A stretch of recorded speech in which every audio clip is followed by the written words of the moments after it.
So hello, this is Attila16 and this is another live stream of the closed beta of Wargame Red Dragon. So today I'll play with the Chinese. I'll show you the deck later in this live stream because it's time to play.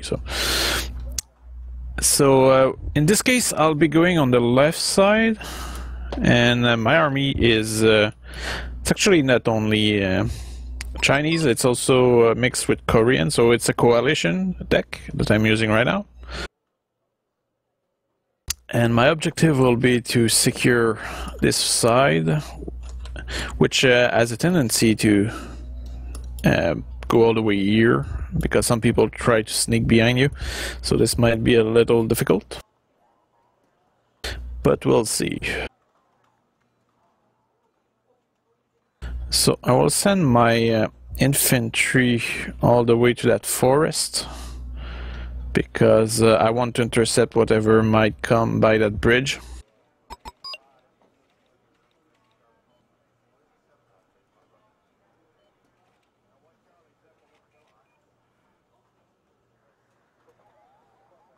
Also have a lot of infantry in those vehicles, which are they have another cannon, which means that they'll be good at dealing with the light vehicle.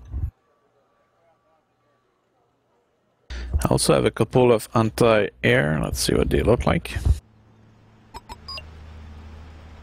These are your really mobile Chinese anti-air, perfect for dealing with the swarm of choppers.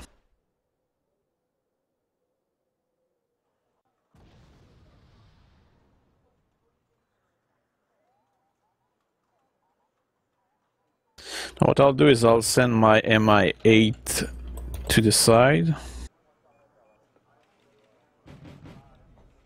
Now our allies seem to have some trouble here. I think I will assist them with some airstrike on the position.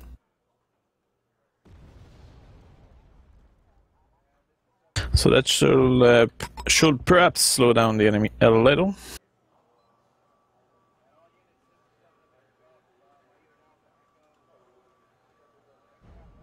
Let's see about that.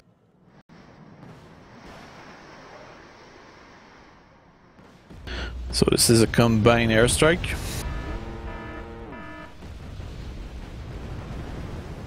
That probably took out whatever was over there. Well, here I'll deploy my my MI8 over there just to make sure that nobody tries to come by.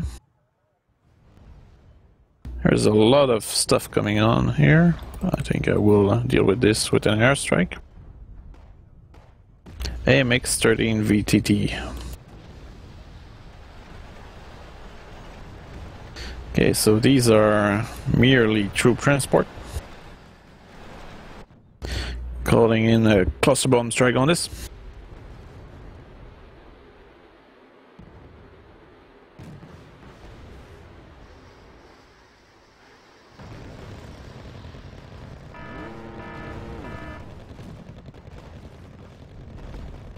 Well, the good news is that the adversaries seem very aggressive, which means that we will have some action. That's a good thing. They are arresting my MI8.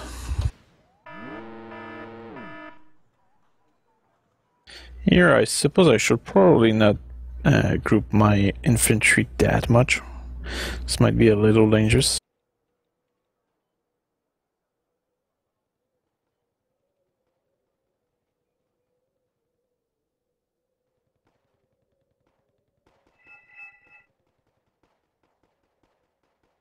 It seems that it's the other side which has all the action right now.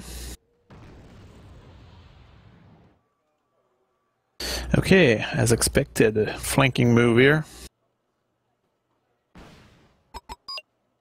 So we'll bring infrared stuff. It seems that our adversaries are big fans of flanking or swarming.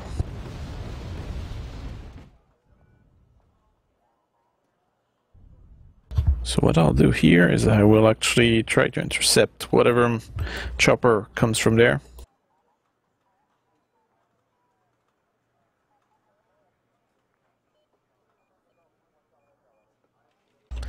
And I will also deploy these anti-air, which I neglected, into a defensive position where they will likely intercept anything that will come by here.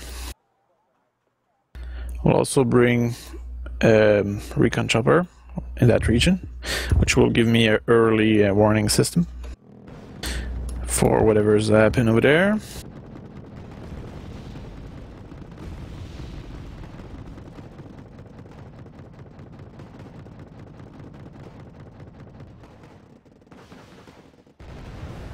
So it's clear that on that side they really like infantry and that kind of stuff. Seem very aggressive about it.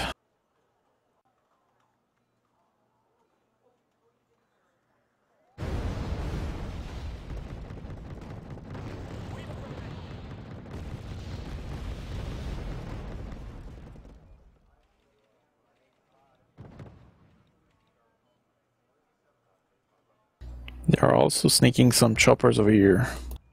I guess I will have to intercept that.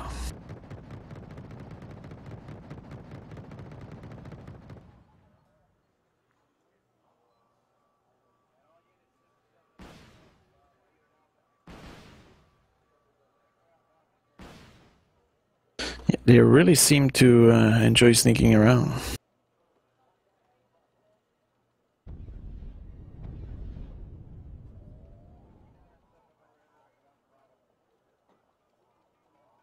Now, since there might be survivors, I think I will do an airstrike on that position.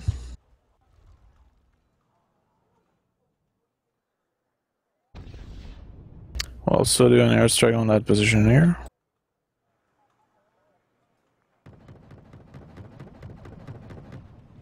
I will fill this gap with some anti-air.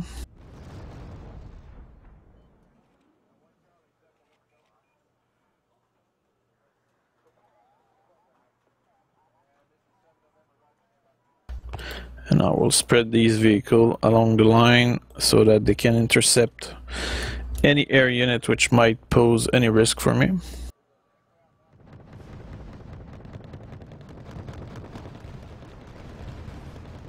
While this is happening, I guess, let's see what's here.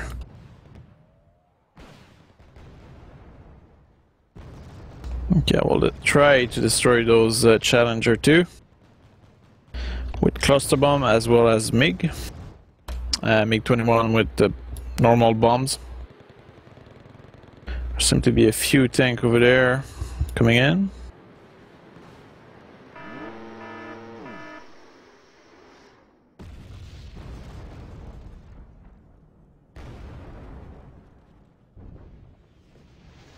Okay, I think I did manage to blow up this tank. Yeah, look at that. So 3 big bombs and one cluster bomb group did the work. They're coming in here with a lot of, what are these? Are these transport? No, these are anti-air.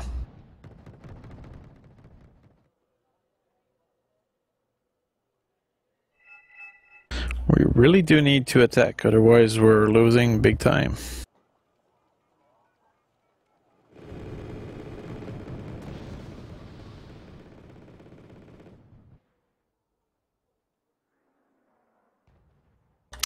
I guess I'll risk my planes to get rid of those anti-air.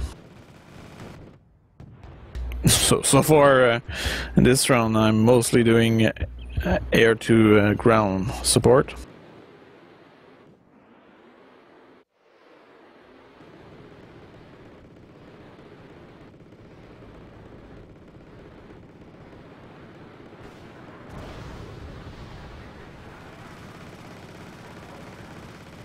I think this round is lagging a little.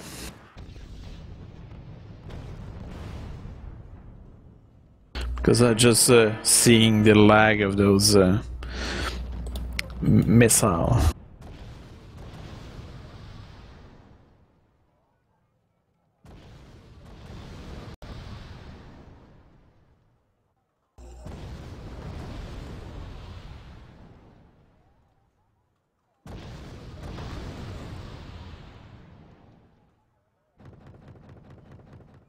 While I'm trying to help out on the right side, I think I will shift my attention over here.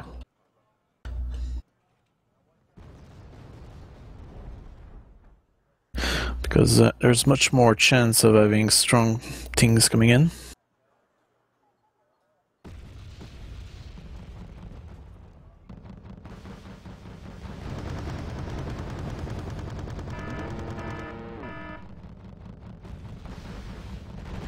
I guess I should probably pull back my anti-air over there.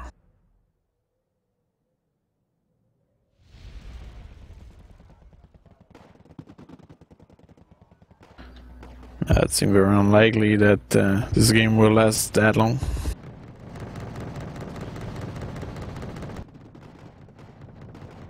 Since my team are defending on that side, we're probably not pushing up.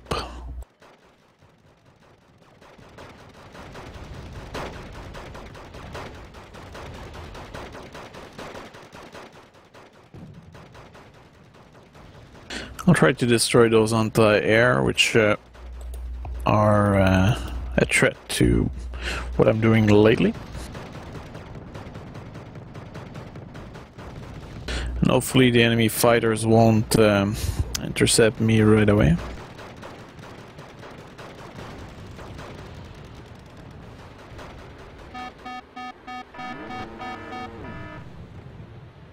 No, sadly, it's not the fighter, it's the missile which intercepted me. So, clearly a problem in my approach here. I suppose I should probably bring some artillery.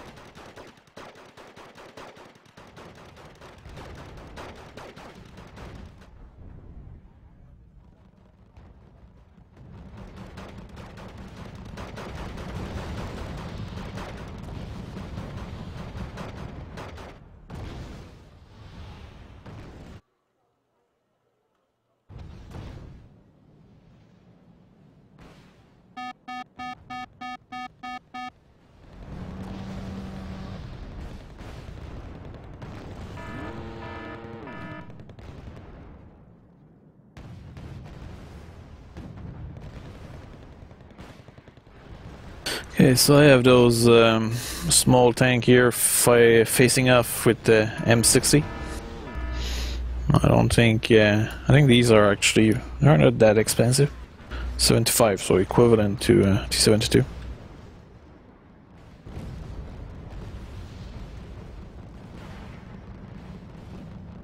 But they don't have as much armor.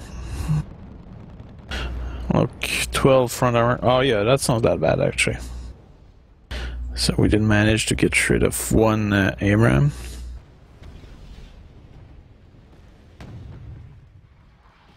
Problem is we might fight here, but there's no gain from it.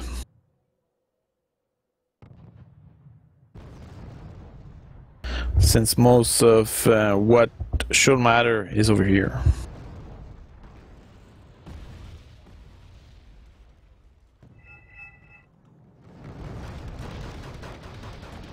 Just trying to inspire my team to attack a little over there, otherwise we're losing. Yeah, actually, look, the enemy removed their command vehicle from the zone because otherwise in 8 more points and they win, so it's clear that they want to make it last.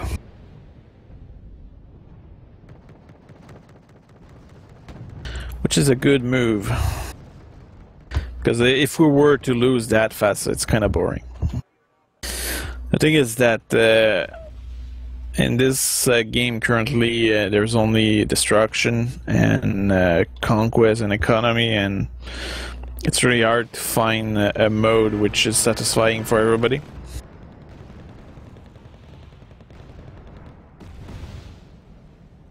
That's a lot of air support.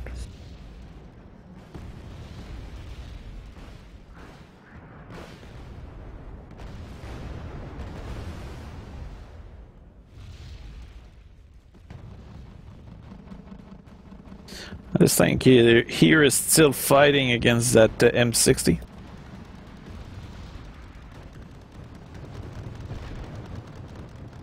So they are exchanging fire. It's hard to say who will win that duel.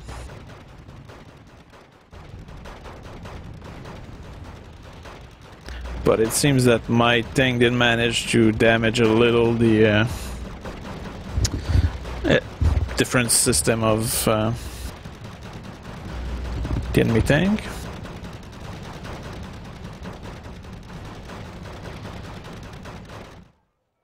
Okay, I think I'm starting to be confused about what I'm doing right now. Here, with the amount of troops we have as friendlies, we should be fine. Oh, here I'm still bombarding a zone which is probably by now empty. Oh, my tank here did manage to kill that M60.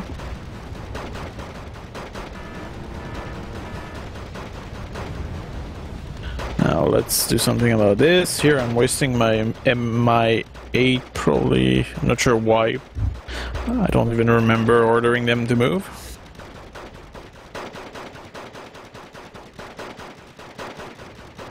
I'll bring some 2 Mi-24 to suppress this area.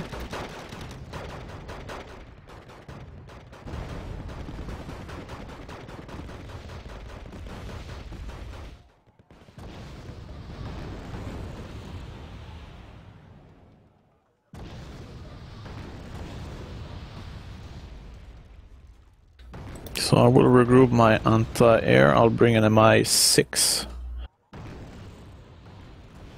I guess I could potentially bring those troops to the fight. I'm just not sure if it's worth doing. I will go on the other side of this river just to scout.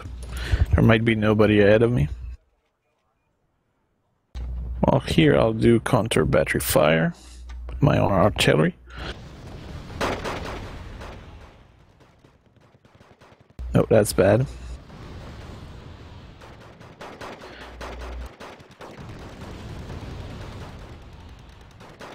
I can see some flamethrower action. That's ZTZ-59LF. Burning the whole place. That's a lot of napalm. He's even burning his own troops.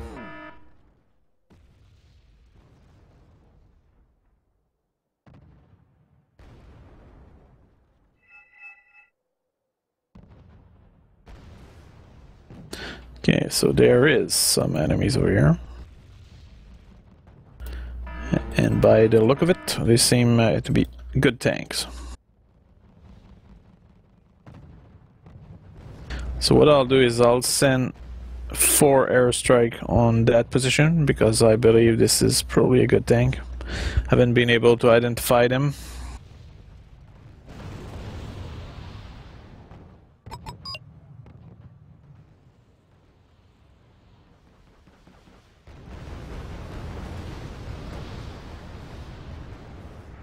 Well, here my Mi-24 are suppressing, or being suppressed by artillery. They're really firing all over the place. I'll pull them back and repair them.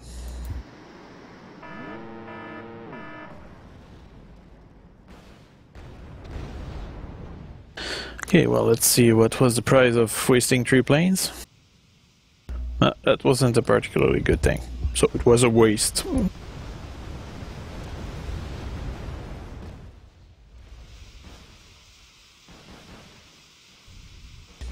My HQ-7 are shooting a lot of stuff over here.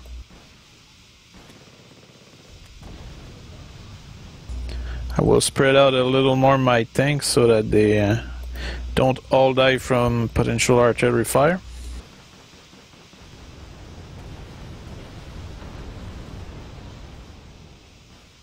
Since I'm being bombarded here, I will move my anti-air forward.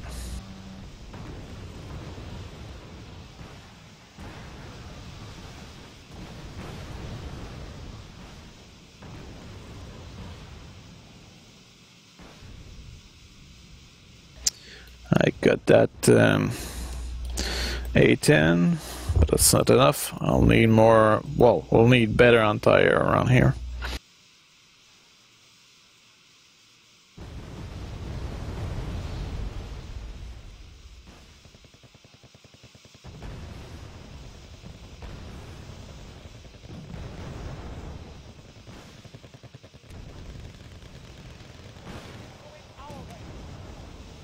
One thing is sure, these guys really like to do big attack.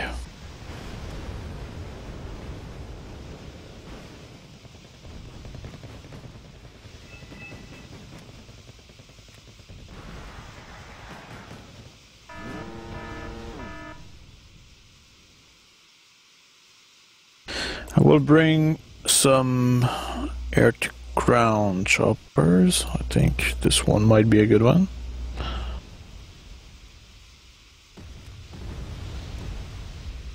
I will also start bombarding this specific area.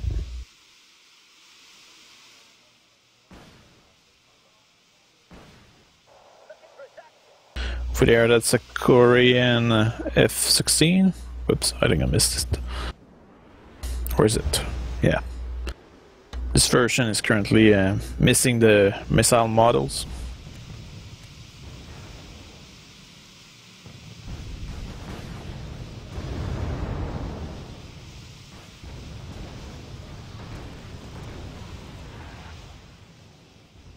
My anti-air are being bombarded by artillery. How unfortunate.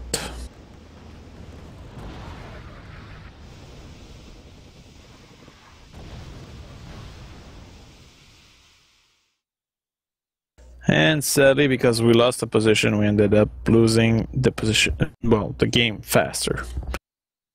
So let's see. Well, that was a rather fast game. I guess it was okay, 21 minutes.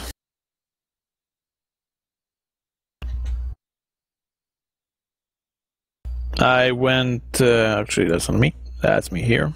So it was pretty even. I did lose a lot of planes, but ultimately they don't cost that much, I think. So, and I did not have that much action overall. I mostly ended up supporting my allies on the right side. If we see what was effective, G7H. I think that's a plane. It's likely the bombardment I did on the road to the right side at the beginning. And Strela did kill a few choppers. That's a tank right here. That's the tank which fought a while against those M60 during the round. HQ7, that's one of the anti-air. But overall, I did not do that much in this. So, but it's mostly because I wasn't on the side of the fight, which was the most intense. There's a portion of opportunity in this, and it's clear that the other team was much more aggressive, which led them to victory in this case.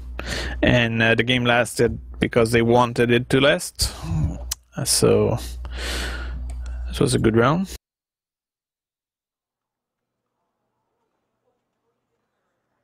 Because I think we could have finished that round in 10 minutes. So.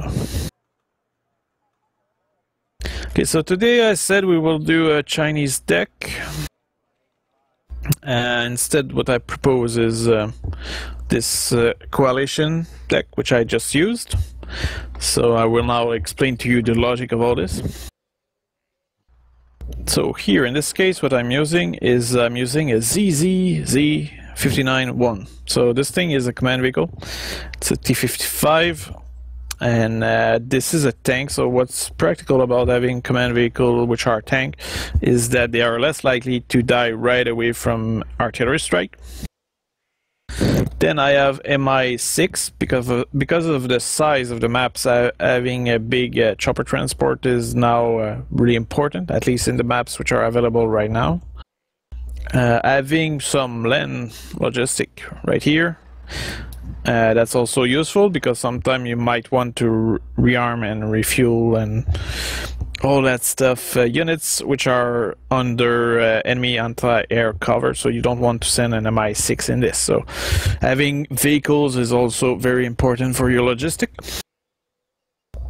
Having some, well, here the Chinese, they actually have this light command vehicle which is amphibious, so that's kind of useful because sometimes you might have an opportunity to go across a river using a blind spot. So if there's a forest hiding you, you can go across and capture a zone and secure that zone if you have other amphibious troops, so you'll be able to potentially hold the zone or prevent an enemy from holding a zone. And that's a practical capacity, but doesn't have much armor. Actually, it doesn't have any armor. So as a result, this is very vulnerable to artillery strike as well as airstrike and everything. So, but just the fact that it's amphibious, that's practical, and it's good to harass the enemy FOB. That's useful. In terms of infantry, I'm using actually 3 units of North Korean infantry. So these guys, what are they interesting for? This is like the what we could qualify as the main line infantry. So they have static light machine guns, so it's practical to hold the position. What's most interesting is the transport vehicle, as I said previously in my other live stream. This transport vehicle has a machine gun, anti-tank missile, and some anti-air capacity. Right now it has 16 infrared missile, which seem to be a lot to me. The accuracy is only 30%. That might compensate it, but this is still a little overpowered if you ask me, and this will likely change. Well, actually I hope it will, because that's more firepower than most anti-air have. Here you have some Gongbo Pyong. So these guys are actually anti-tank with static light machine gun and regular rifle. They are only you can only transport them in choppers, and what's interesting about that unit is really the fact that they have that anti-tank capacity, and they're regular infantry, so it's a kind of anti-tank mobile because of the chopper. So you can deploy them quickly at the beginning. It's probably one of those troops that you'll prioritize early on in the battle. You send them where you need them, you land them there, and they will hold the position for you. And also the fact that this recoilless rifle here has a range of 1 kilometer, that make them more interesting than units which have RPG that have a much shorter range, so it gives you a kind of small edge. You can compare this to perhaps a VDV. And of course you have the chopper, which you can use to suppress the enemy. Okay, here, what are these?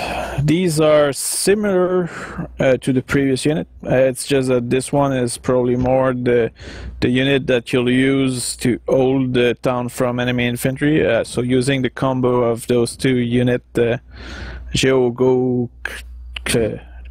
Dai or something like that.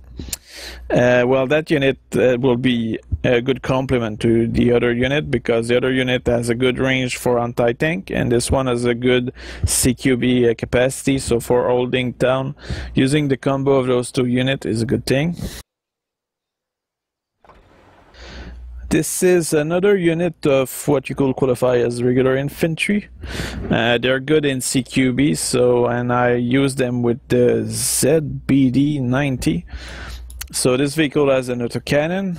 So this unit is probably the unit I'll use for capturing a town from the land. So if there's a lot of anti-air around the place, this is probably more of an adequate choice for the situation.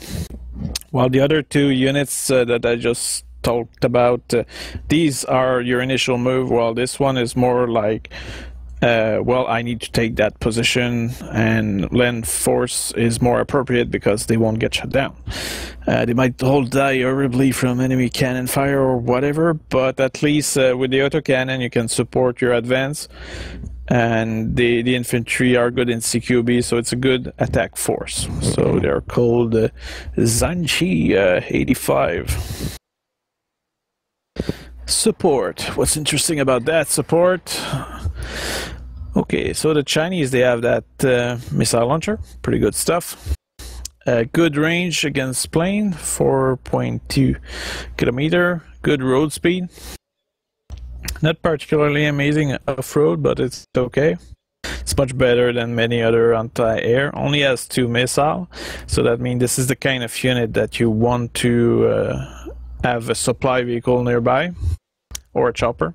So this is certainly not the kind of vehicle you might want to advance, but more into a support situation. Then I use the HQ7, and these are the units I did use early on in the battle. They are similar to Strela 1M. They do pretty much the same role, and you can see that here actually they are very specialized toward shooting down choppers. So this is actually a very good unit and very mobile, both on road speed. Road speed is actually very good, 150 km an hour. This is a unit which is very practical when it comes to, let's say, surprise the enemy choppers. So if you see a big chopper move, well, what you do is you send them on move fast, and you'll be able to intercept choppers very quickly, and then you withdraw them as fast as possible to rearm. Here I'm using a PGZ-95, so this is an interesting anti-air. It's mostly relying on the gun, and it also has infrared missile here. So this is another good vehicle against choppers. So I guess the Chinese, they have good stuff against choppers mostly. Here I'm using that artillery piece from the North Korean. It really does look like a World War II thing. But this thing has good HE power and a slow rate of fire, has some armor, but it's high caliber, so interesting unit. Here for the tanks, I'm using T90S, so this is a good tank. I didn't use it in the last battle, but this thing is very effective. Here, this is a Chinese tank, which doesn't cost that much, only 40. The cannon is actually not bad.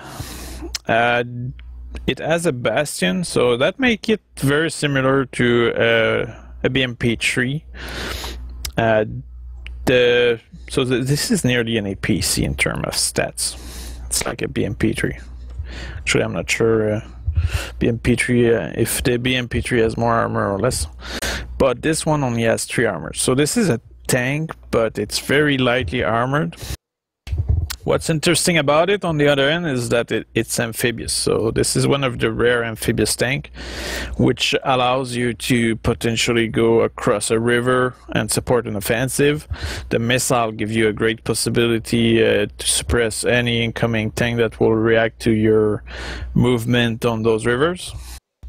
And the cannon is not bad at all. So as long as you don't expose them too much, this can be a proper firepower to support an infantry landing or that kind of operation. This is a proper tank. I really like it, and it's really not that expensive for the firepower. It's just that it doesn't have much armor. Then I'm using this Chinese ZTZ-88. So this is a tank which I put because it's not that expensive. It's not that good. 10 front armor, it's okay, but the main reason why I'm using this is because it's not that expensive. So if I need to cover a large front and I don't know where the enemy will come from, and I do know that there's a possibility of infantry or light vehicle to sneak around, I'm using this specific tank because I can feel the battlefield with it pretty quickly and with some flexibility. Then the ZTZ-85 11M. So this is the tank, which I think that's the one that was fighting with the... no, actually, that was the previous one. I think it's this one which was fighting against the T-60. Either way, it was one of those, or perhaps this one. No, I think that was this one. Yeah, but I'll show it after. So here, that's another Chinese tank. This one is interesting because it has a great range, good accuracy, good AP power, 21. You have to keep in mind that the best tank usually have a front armor of probably 22 to 24, I think. I think the Challenger is perhaps 23 or 24. Anyway, I need to check those stats. I haven't learned them all yet, forgive me about that. So, what's interesting about this tank is the front armor is okay. It's a kind of small tank, all things considered, but the firepower is really good. So to do an ambush, that can be a very reliable tank, and it's 125 points, so this thing is able to have a good fight, let's say. Then here's the thing I was using against the M60, I think. Yeah, in the last round. This is a North Korean tank. It looked like a T-55 highly modified. But this thing has good frontal armor and a good cannon, 16 AP power. That's pretty good. So, and it only costs 75. So this is an interesting tank. I like it, and I do like the look of it, which give me the courage to use it. Okay, here I did not use that in the last round, but this is a North Korean recon vehicle. Very interesting stuff. Grenade launcher here, so that allows you to stun the enemy as well as kill the infantry. Plus, it has 4 missiles, which make them very effective at potentially ambushing the enemy vehicle. I use this rather standard MI1. This is, well, I don't know if it's standard, but this is a recon. Very practical and not particularly expensive. I think this is one of the least expensive recon choppers. So you can sneak around, or at least fake being a good recon. The optic is very good, so I guess this is a proper recon, and since it's not expensive, you can really send it all over the place. Vehicle, I'm not using any vehicle. Let's see, if I was to use any vehicle, I guess this Chinese ATGM unit can be good. The ZLF-92, good range, good AP power, 24. Which means that you can really hurt something with that. The North Korean have those kind of things which are really not expensive, but can do some damage, and just the number will scare your enemy away. Other than that, let's go into helicopter. So here, what you saw, I don't know, did not really shut down that many enemy choppers, but this is a really reliable air-to-air chopper. It's actually very good. Look at that, 2.6 kilometer range against chopper. So even if you don't necessarily have that many anti-air, you just have to bring this, and you'll be able to shoot down a lot of choppers with this. And HE power is actually 6, so that's pretty good.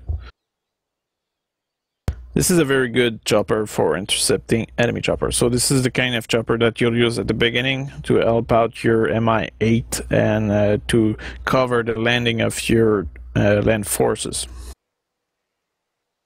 Then you have this other version which has 4 Saklos missile over there, which are called HG-8B. So this is your variation of the Z9, which is air-to-ground. Very good air-to-ground range. So these choppers are really weak in strength, but they are really fast and really effective in killing stuff. Here I'm using the North Korean Mi-24. So this is This is an interesting chopper because it's really not that expensive, and it can be a good intimidation tool. It's not that amazing overall when you look at the stats, but you can have 6 of them, elite level. Or actually here there's a kind of bug, so that might change. Because here you see that I do have access to Rookie, Train, Arden, Veteran, and Elite. And that's probably not right, so you cannot really take that for granted here. But this is a chopper which you can have in good quantity, and they are not that expensive, so you can risk them. You probably don't expect that much result from them, but it's a good complement, and since it's not expensive, you can bring them when you want and when needed. Air to ground stuff. Well, here I actually only have 2 type of planes. This is probably a little limited, but it's because there is some issue with a few planes right now, so there might be better planes than those to use. But the reason why I use these 2 is this one has cluster bomb, so it's a North Korean plane, and 4 cluster bomb. That's okay to deal with a lot of vehicles. And this other one has it's MiG-21 and can drop 1,000-pound bombs. So this is, and they're not that expensive. So to provide good support against numerous enemies, these are good planes that you can risk to lose, and that's why I'm using them. Navy, well, here's a Navy. I'm only using ships, and in this case I decided to go with only elite stuff. So I'm using everything with elite level. I don't know if that changed anything, and I think they're still working on the balance of all those units anyway. So I'm using 9G, which has good gun, good range here. I think in ship battle what's important is the range of the cannon here. The amount of missile is important as well, but the reason why I'm thinking that the naval gun is important is because the missile can be intercepted, the cannon cannot. So the cannon shell cannot be intercepted. So as a result, if you have a good firepower in cannons, you might actually end up killing the enemy faster than if you have a lot of missile. Now, of course, we're still I'm not that used to naval battle yet, and I don't think they are final in the way they work. So anything I might say about all this is very subject to change. So this is another ship, good cannon, 8 missile, so that's pretty good, and anti-air. What's interesting about this ship with anti-air is that it has a range of 5.2 kilometer. So that's really good. This is your anti-air ship against plane. While this one is more limited. This one is good against chopper, 2.8. On the other hand, chopper rarely need to get that close to shoot at you. So this means this gun, sure, it can shoot at choppers, but because the anti-ship missile have a longer range, this is pretty much useless here. So that's a trade-off that you need to keep in mind. Here, Type 051 Luda. So what's interesting about that one? Same range against air and choppers here. Good cannon in front. Against ship mostly, I suppose.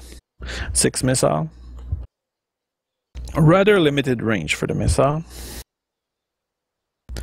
When you compare it to this one, which has a 7.8, this one 5.2, this one's 6.1, so that's the range of the missile in kilometer, of course. Now this one has the longest range for the missiles, so this one is your long range support. It also has a good anti-air defense with missiles. Here, this one was easy good at.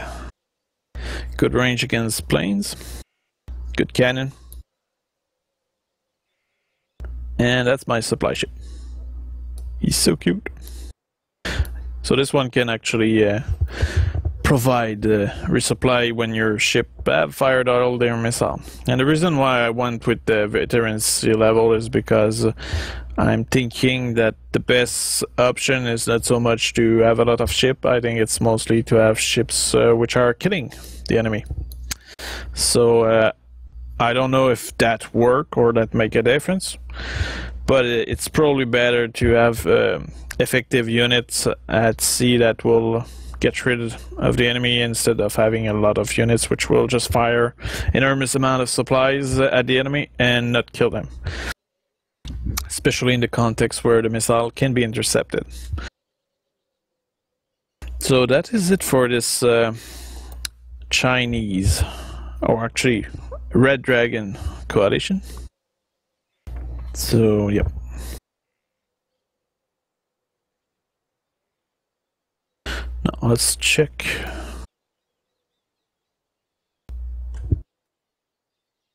Well, I think what I'll do is I'll show you a replay.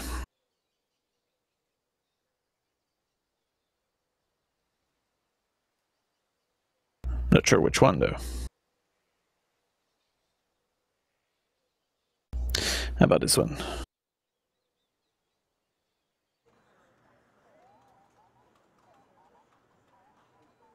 So you can see another map here if you haven't seen my previous replays. Oh yeah, actually in this replay, if I remember correctly, there's not that much action on the sea. It's mostly, I guess this one might be stimulating from a strategic point of view. But other than that, it went well, I guess.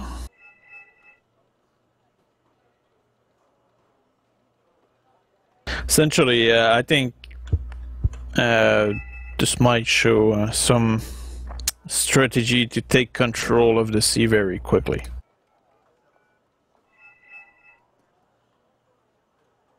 So we'll speed it up.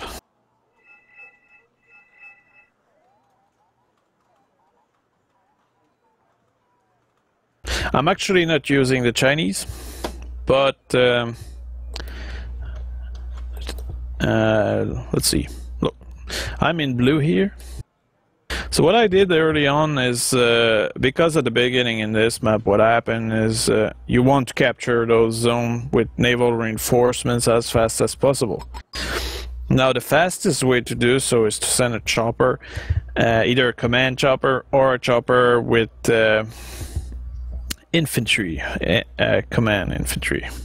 So what I did here is I was using a European deck. So as a result of it, actually that was a French and German deck, so it's the Eurozone essentially. So I brought those F8E Commander Crusader, and these are not particularly amazing dogfighter, but they're good at shooting down choppers. Planes also normally, but not in the game. So you can see here there's an Mi-8T. Now he's alone, which does mean that this is very likely a vehicle, well, a chopper that has command infantry. So my planes did manage to intercept the enemy, and now I'm pulling them back. Now by doing so, what I do is I gain us some time. So we'll be able to go capture this position over there, while here they will have to bring another chopper.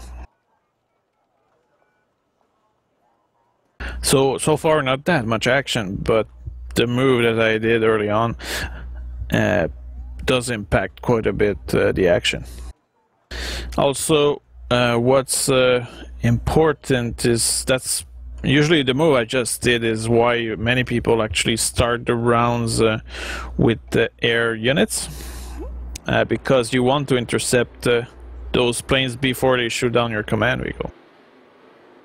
So here I did another sortie. Since these planes are not that expensive, you can they are repaired and refilling ammo pretty quickly. So I did another sortie there. Now you can see that we actually did capture the zone, and now we're starting to call in some ships.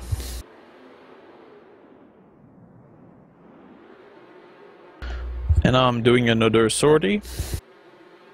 You can see that there's a lot of enemy planes coming on us on the other side.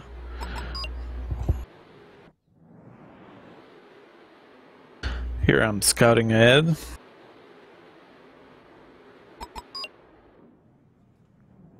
So you can see they brought another chopper with command infantry. Sadly, my crusader decided to take the long route around. They lost sight on the enemy chopper. But the good news is that that did force the enemy to land their command infantry over here instead of over there, which did gain us some time. Now, as a result of that action, I did lose my planes, but the purpose of this move was purely and simply to gain some time. Because as long as they don't have this zone, this allows us to bring this ship in. So you can see here my ship. Now if you wonder what deck I was using, I'm not sure I did show it yet. But I guess perhaps after showing you this replay, I'll demonstrate to you the deck in question. So what I was doing here was sending my fleet all the way there. This way, by going over there, we will have a great angle on any potential enemy reinforcements. Now, if we look a little more at the entire situation, our team was mostly fighting over here. That's a Japanese tank, which are receiving rockets from those Mi-8. Now you can see that on the other side, the enemy are doing a similar move to us, because my team did not manage to capture that zone yet. So holding those water area are really important early on, because as soon as you lose control of that water, well, your ground forces all along that coast become exposed, and that's really dangerous. So here I was using those bike coup. So I was moving forward over there. What are these actually? Okay, that's a rocket version of the chopper. They were doing scouting.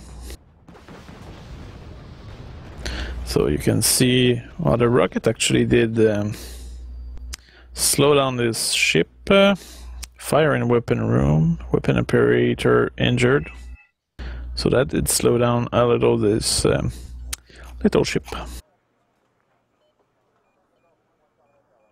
My ally here did move his fleet from that side.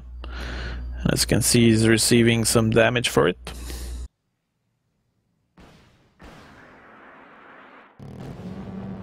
You can also see the missile being intercepted.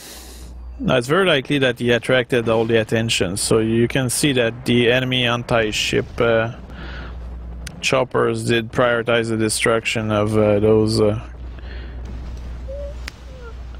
vessel over there. But as a result, my small and very mobile nearly frigate, I guess, or corvette, they did shut them down.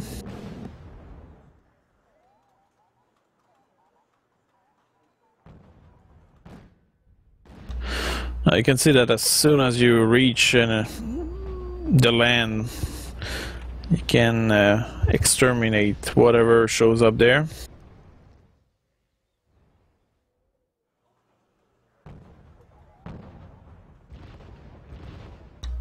So I was able to bombard everything. The objective was to come here and capture those zones with our fleet. This way the enemy will not be able to call in any more reinforcements from there. And also, once this area is secure, well, you can move here and support the central offensive.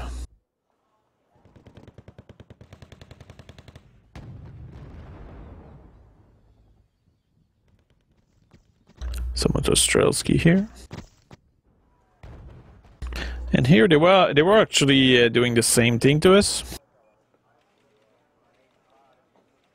So you can see that Type 053 HT Jianggu 3 moving in. Well, on that side we were bombarding the base. Now one of our ally brought that small ship to hold or slow them down. Did not work too well because they just had too much of a fleet over here. Now what I did is I brought in those F-16 from the sea. Well, actually not from the sea, from the naval element of the deck. And I prioritized the destruction of this ship over here. I can see that I did have a hit on it. Did some damage, but it did survive. When you do an airstrike on those vessels, you really need to focus your attention. Okay, what are these? These are pretty good anti-ship planes, but they were shut down.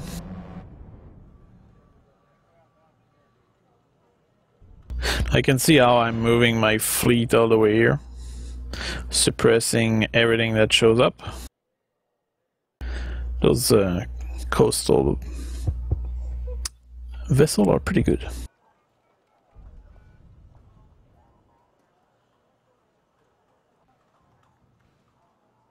Now what are these here? A lot of planes. These seem to be air-to-air. Yep, they are. We did manage to destroy the command ship over there. Well, here the anti-air did take care of all those planes. It reduced the number a little.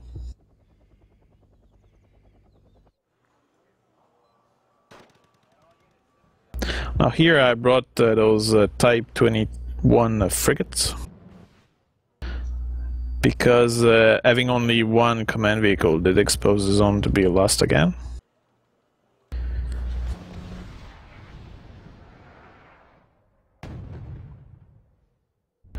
But here's the challenging thing about this map is that once either side have the sea, it's really tricky to do anything in the center.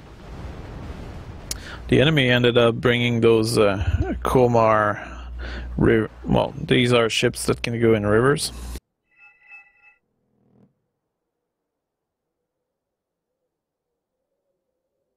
But here I move my fleet to blockade those rivers so that these small vessels cannot come and harass our troops.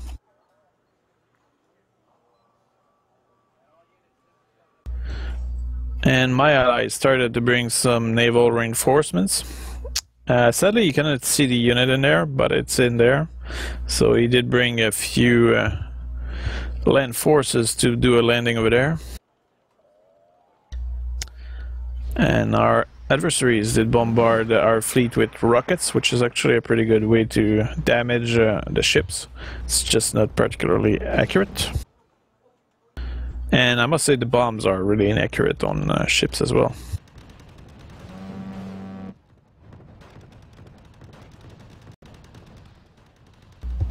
A couple of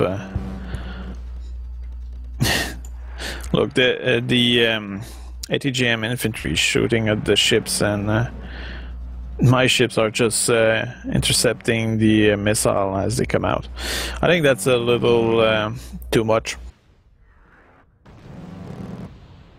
But I guess those... we do have the defense for that.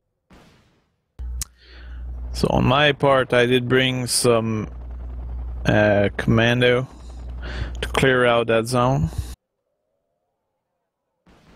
I was also moving my frigates around so that the enemy artillery could not really specifically target my ships and destroy them.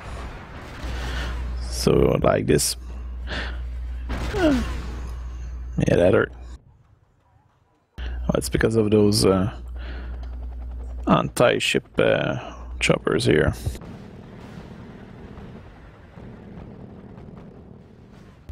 Fortunately, we didn't get intercepted very quickly. Even the main gun can fire at the missiles. Here you have an Apache Recon longbow, very strong unit. With 16 Hellfire missile. I hope they plan to change this, because, well, it's clear that I did see those longbow get shut down pretty easily, but it's just that seemed a lot of firepower.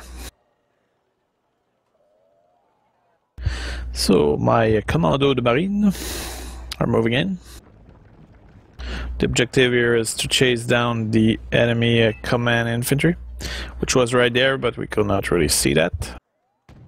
Also with my pirates chopper, I did receive some fire from there, so I started to order a manual fire on that position with my ships. Because even if we did not see them, I knew they were there. You can even see that I did report a position, which is something important because then everybody can start targeting the area. So my good little Commando Marine did move forward into and engage the enemy to clear out the zone. I think at this point the enemy probably gave up.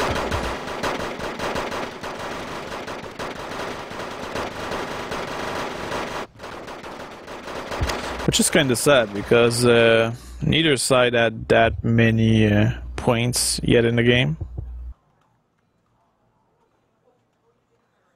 And they still had a pretty good fleet here. And we did not. So they could have probably pressured us from that position.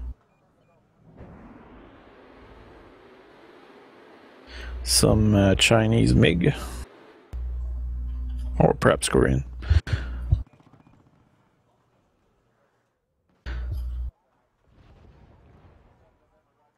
Now they still bombard us with some artillery. As soon as I had the zone, I brought in a Fudge command vehicle to replace my ships so they can move away.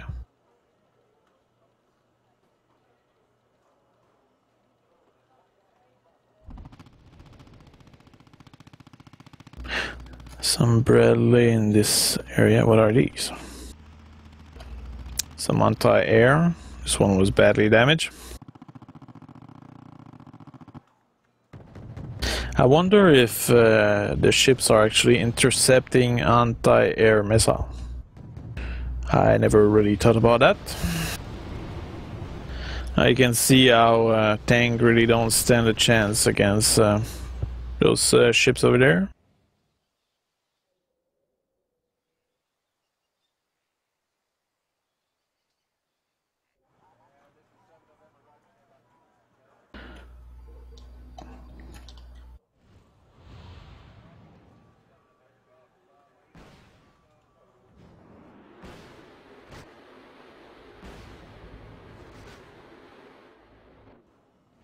This Su-27 is refiring a lot of missile on those pirates.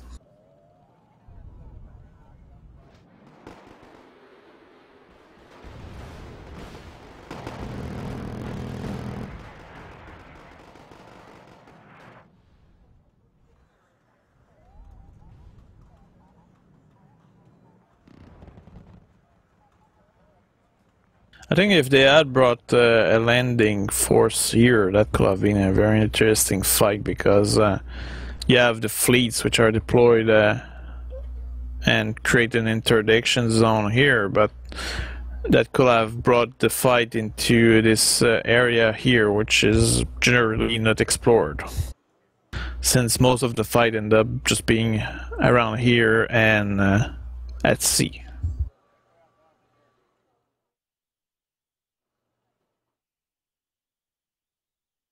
So overall, I did not do that much. This wasn't a game around which was that much about killing everything, but I guess in terms of strategy, that does show you the capacity and the potential of this game. So that's interesting. Now sadly we cannot really see what I did personally because I wasn't tracking myself specifically in this replay, but it was a 17-minute round, so that was interesting. And yeah, I'll show you now the deck I was using in this case.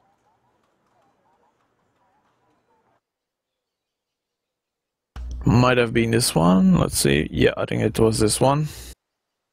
Now ultimately I was using this deck, but actually there is some change here. It's no longer the same sea stuff. Oh well. Might not have been this one. Let me check.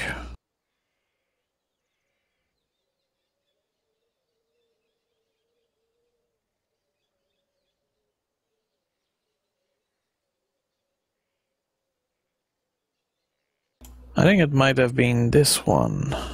Yeah. It was this one. Okay, so this one is a little different. The other one, which I just briefly showed, but did not explain. That other one is new stuff, while this one is old stuff. So what you have here is a deck which is prior to 1980, I think. Let me verify that.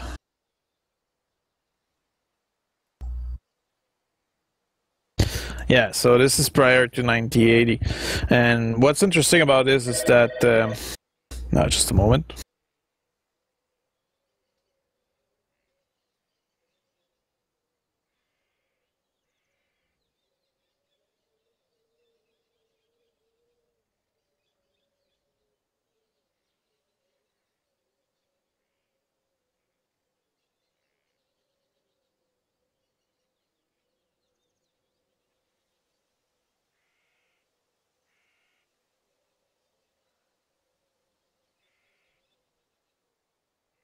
Okay, sorry about that.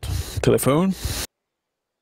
So, what's interesting about this deck is how you have access to French and German stuff, and it's prior to 1980, so you have more quantity of it, and it's not that bad overall, because look at this. Look at what you can have. Here you have a very mobile command vehicle. Here you have a very mobile Puma, which has infantry, command infantry in it. Then you have FOBs. Then you have some truck, German truck, which has a lot of supplies, I believe. Let me verify that. So it's 1,700 supplies. That's pretty good. Then here you have a Puma, which has some more supplies, so for flexibility and speed, that's pretty good. In terms of infantry, I'm using Commando Marine, which is actually good at defending towns, good AP power, and I'm using the Pirate to transport them. I'm using ATGM Milan F1 with Puma. It's also pretty good and not that expensive. Panzer Grenadier, you can have the Marder, what version of it? 1A1. And Panzer Grenadier, there's the newer version is better, but the old one is the same as the one you used to use in airland battle, so that's interesting. Then you have Sapper here, so flamethrower stuff. And you have the VAB 2013. So that's a good autocannon vehicle, very fast and mobile. Then you have those commando type of unit. for the German. Pretty good to capture a position. And I use them with the Dornier, which doesn't look like a Dornier here. But this is a very flexible unit. Actually, I don't know if that's a Dornier or not. Yeah, it is. Anyway, support. What am I using? The French have the AMX of F1, which you're familiar with in Airland Battle. Then here you have the Roland. It's pretty good. Doesn't have a radar, so a siege plane cannot shoot it down. Then you have the Crotal, which is a very good unit. Sadly, here it doesn't seem to change anymore.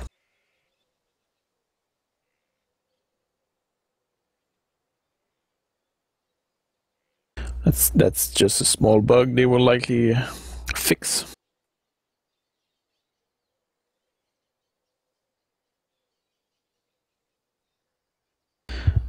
So, Gapert. Oh well, that seemed very stuck there. And then you have MLRS here as artillery to complement the support.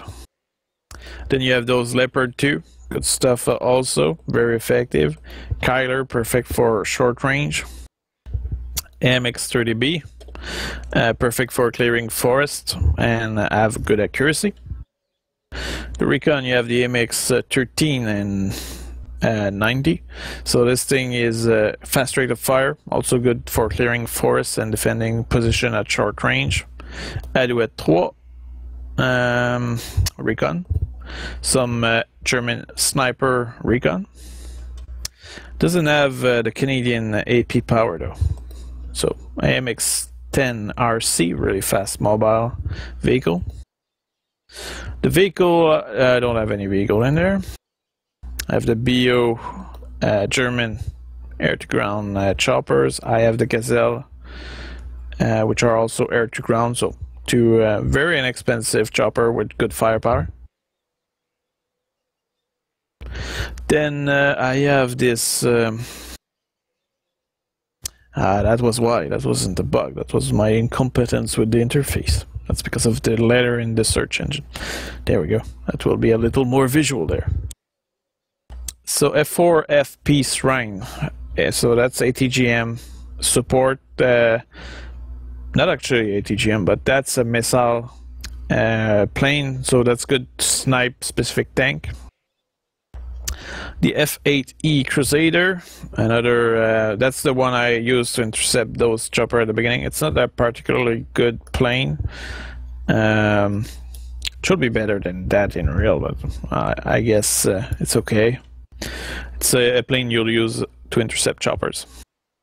Super Étendard, that's a good sniping plane. Once again, you use that against strong tank.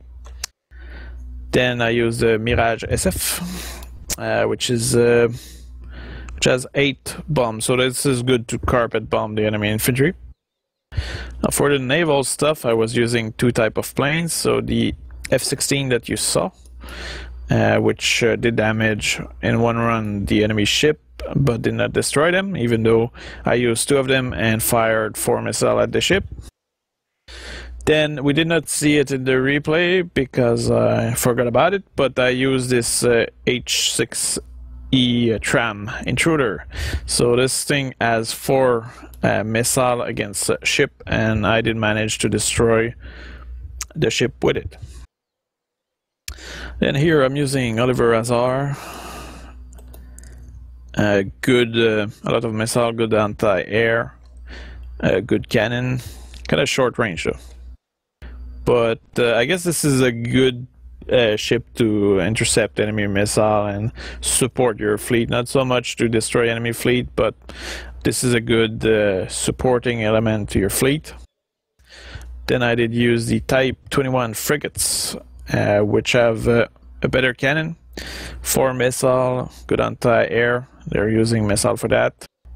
I did use some supply ship here, but ended up not really using them. And those very small corvette ended up doing most of the work. They are not particularly amazing in stats or firepower, although they they do have some anti-air missile, which is an interesting fact against airplanes. And I guess to patrol the coast, that's pretty good. They are identified as coastal. So that's the deck I was using in this replay.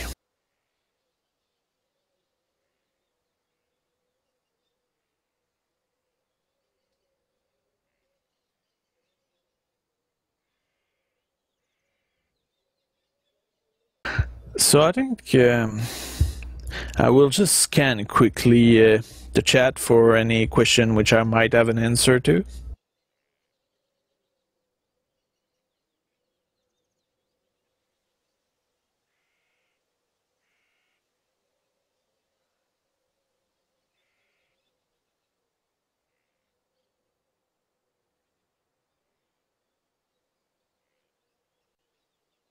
Okay, first question about the Type 95 AA and the Tunguska. Well, let's compare this. Can do that. So, support.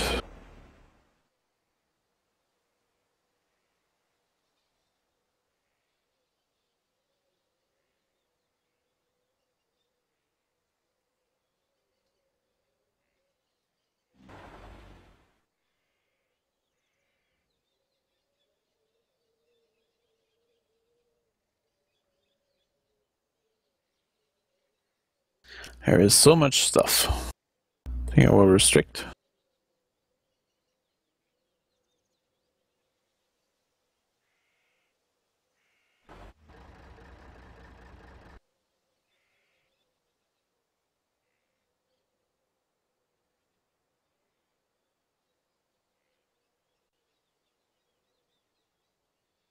Interesting, I did not remember seeing that anti-air before.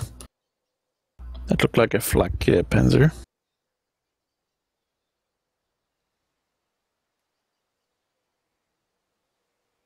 Okay, so Tunguska is right here.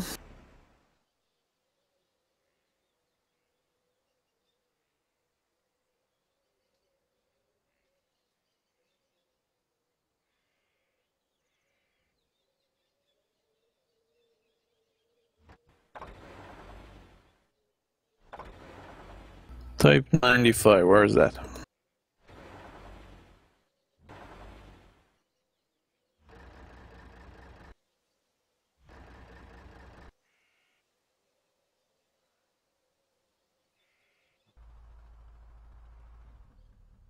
I don't really see a difference between, well, I type 95A and the result is type 93 only.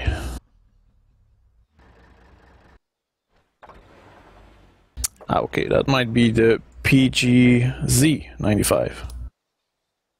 So the difference is rather clear. The difference is the missile.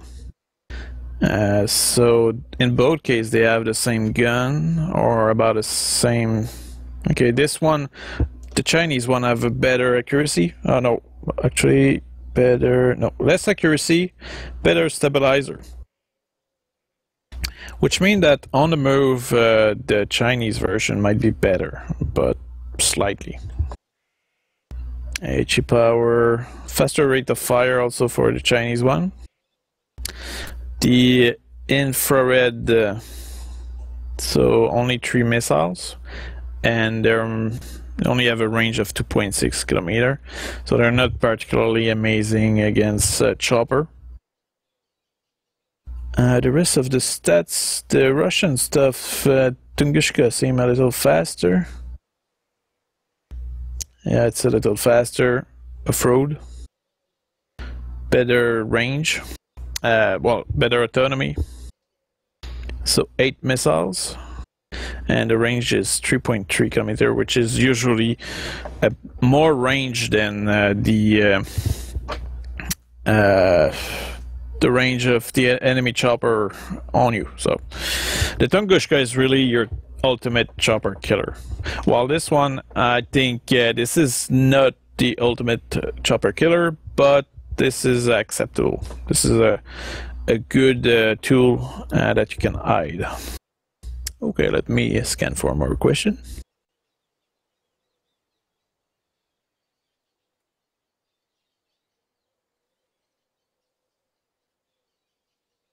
What do I think about the amount of unit?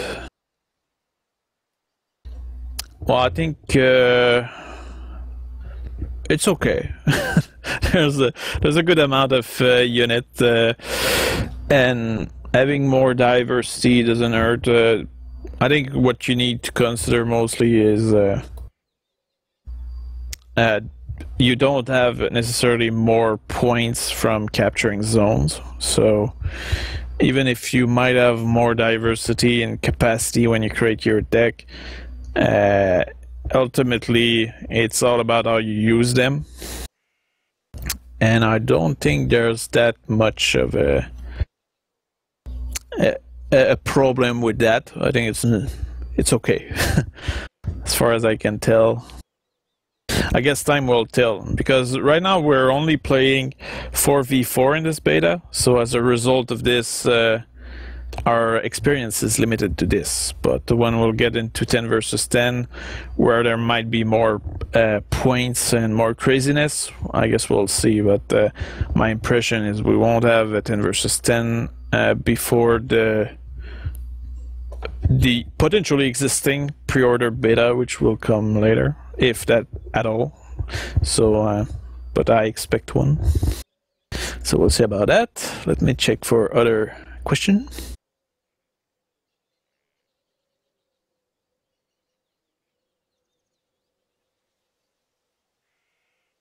Yeah, there's also the aspect that you have very big maps now, so you have a lot of terrain to cover. That's a good point.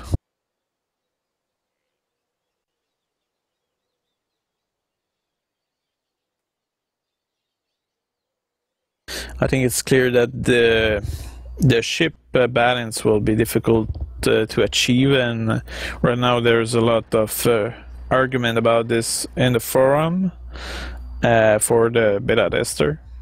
But ultimately I'm sure they will manage to reach an interesting interaction between the land and the sea. And to be honest, in the reality, the naval element can be very powerful. They have an enormous amount of firepower.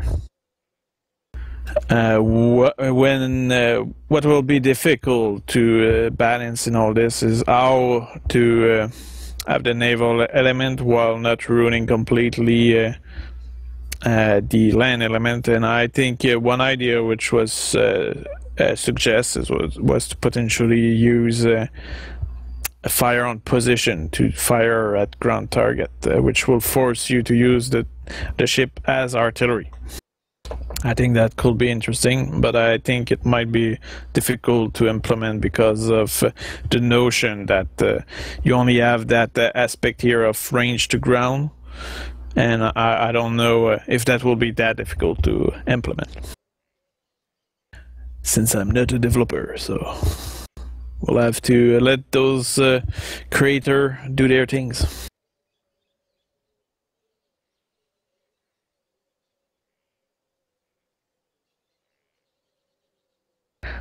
As for the number of troops per deck in faction, I don't think there's anything, there's no difference. The only difference is if you do a deck which is prior to 1980, that's one difference.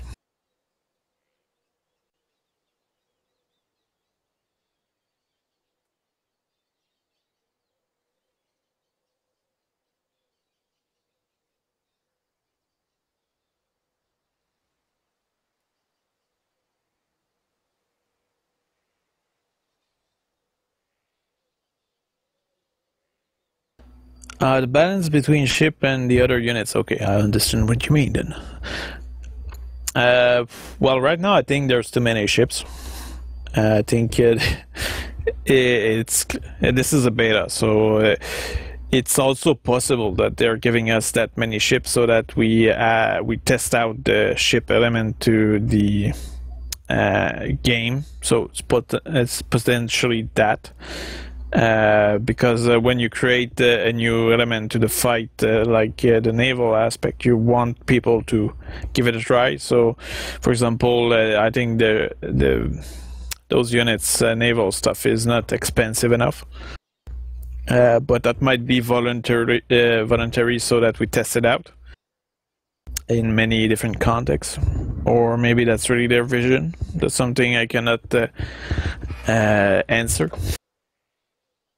But it's clear that balancing the amount, for example, personally, if it was me doing the game, I will probably restrict the amount of ship to a very minimal number in type, so that it's like you have one type, let's say you have 2 cards of but you'll only have 1 ship per card. That's probably what I will do, because ultimately what you want is that those vessels be important to the fight, but that they are supporting the main fight, which should be on land.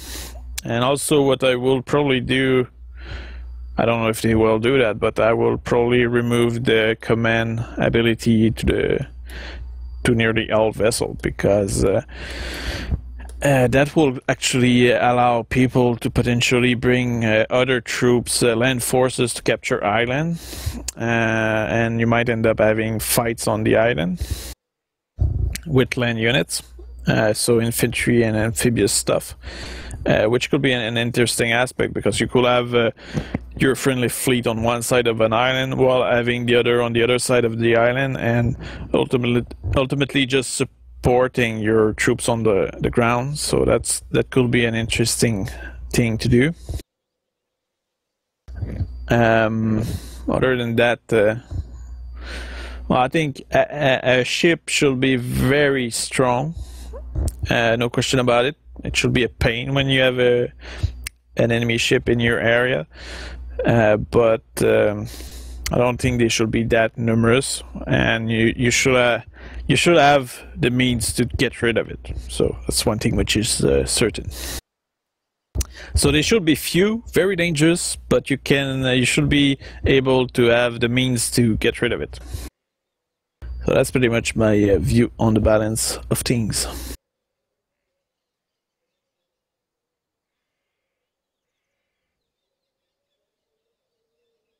Comparing the hack with the Tor.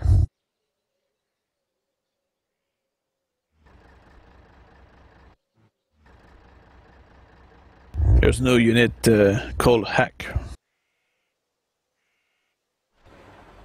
So I assume you mean hawk. So let's compare this.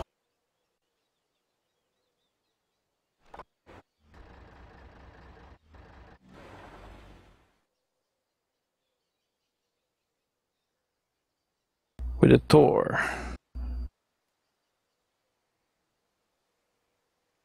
There's no unit which are called Tor. So what do you mean?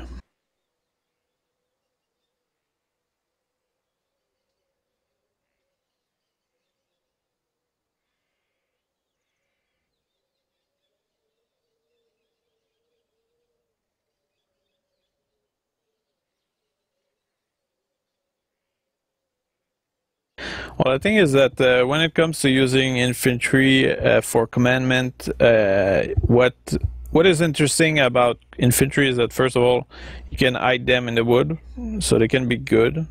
On the other hand, they can be killed by artillery, which is a big issue. They are kind of weak on that aspect. On the other hand, what you need to consider is that there's many zones which have actual towns in them. So as a result of this, you can put those command infantry into those towns, and you actually have zones which have barely any forests, so that make it very dangerous for you.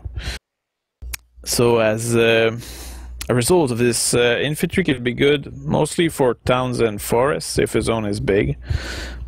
And the fact that they are stealthy means that the enemy cannot really pinpoint where you are, and as it is right now, even in airland battle, it's kind of easy to guess where the enemy command vehicle is. And right now I will even say that it is still easy in those new maps that we have, because in some case you can literally just point an area really far into the enemy line and guess that, oh well, you know, that small portion of forest, that's likely where there's a command vehicle. So you just bombard with artillery, and then in many cases, because now our artillery is a little better than it used to be in airland battle, where it will be completely useless. The thing is that now with artillery, you're able to destroy those command vehicles. So I guess that's why I have a tendency to bring a tank command vehicle, because artillery will have a harder time destroying it. But yeah. Okay, I think I remember which one is the Tor that you're talking about.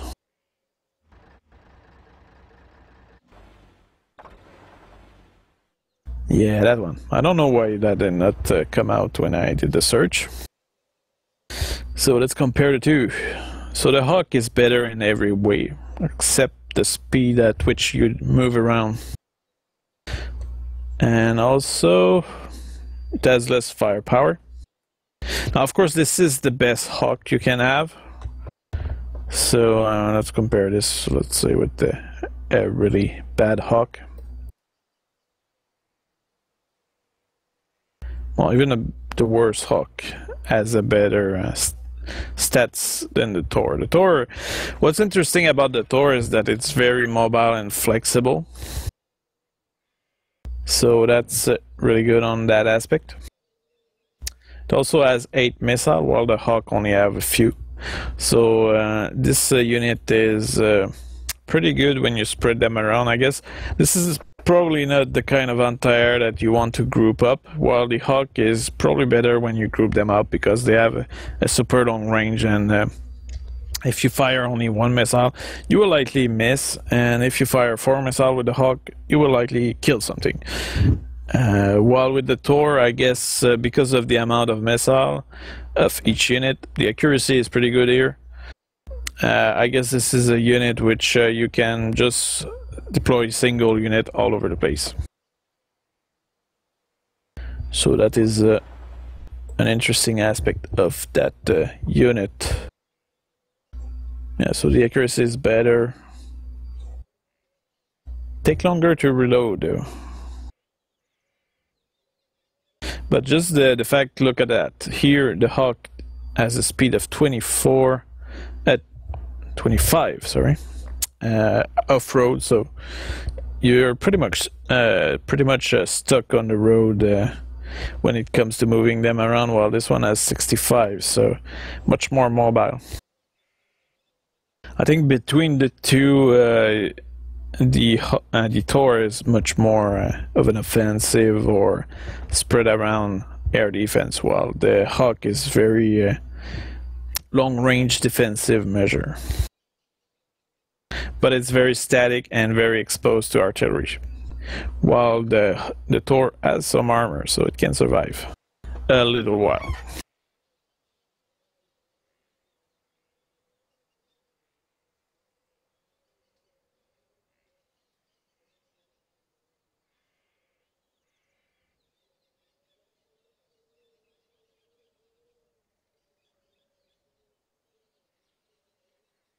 I did not use any planes that are not from the naval category, and the main reason for this is that most ships have really long range anti-air. So for example, if we just take a look at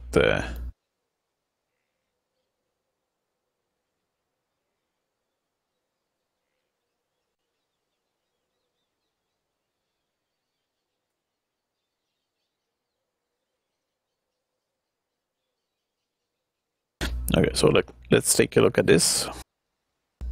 Now this one, for example, range against airplane of 4.9 kilometer.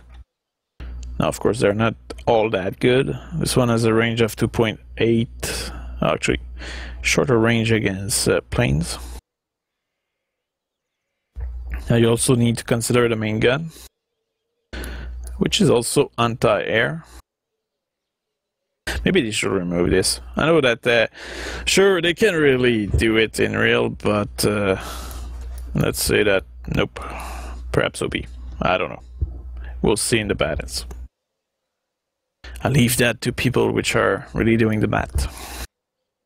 But yeah, the thing is that the ships have really good anti-air range, and when you use a fighter or whatever, let's see, let's use the planes flying.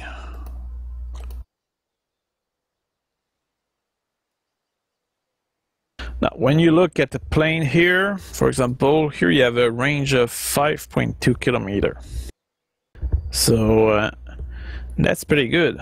But if you look at it into an air-to-ground plane, let's see, here it's only 3.1 for the Thunderbolt.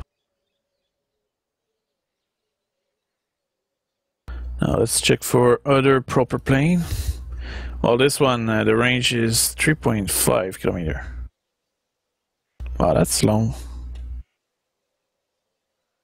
But in most cases with bombers, you're pretty sure that you'll get shot down. Also, your missile might get shot down. Apparently here the seed plane might be a good way to shoot those ships, and previously it used to be effective. They rebalanced it a little in the latest patch, I believe. So I haven't really tried that, but since the ship have a radar, you can target that with seed plane. But the main problem is really that most ship can fire at your planes from afar, and it's better to use a real specialized weapon against those ships. Since it's a big target, specialized weaponry is better.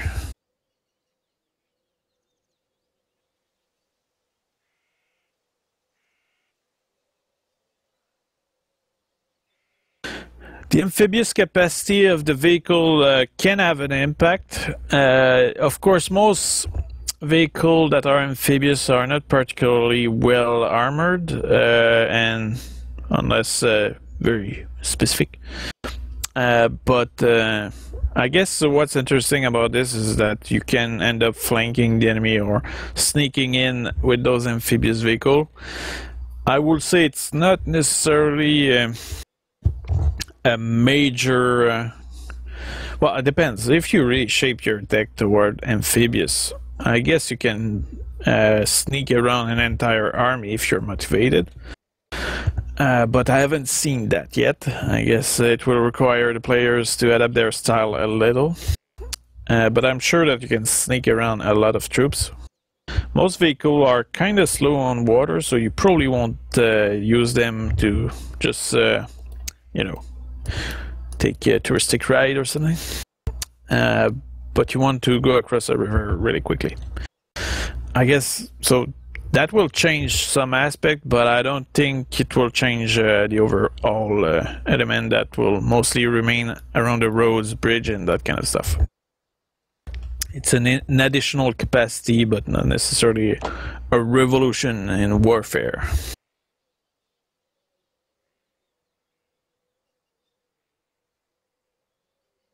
What are my expectations for the 10 versus 10 maps? Well, just give me the same craziness as in Airland Battle. I think there was a good diversity in Airland Battle, and I hope that it continued that way. I think what's fun about the 10 versus 10 is how it's all about finding a weakness in the enemy rank and then pushing in. I guess having a good flexibility of movement and maneuver around position will be important. So that's what I would like. But other than that, I guess we'll have to see. So I think that will be it for today's live broadcast. Thank you for watching and sharing with your friends which are not convinced yet about the game. I think this game has some good potential. And I will probably do another live stream probably tomorrow or soon after. And I'll see you there. So take care.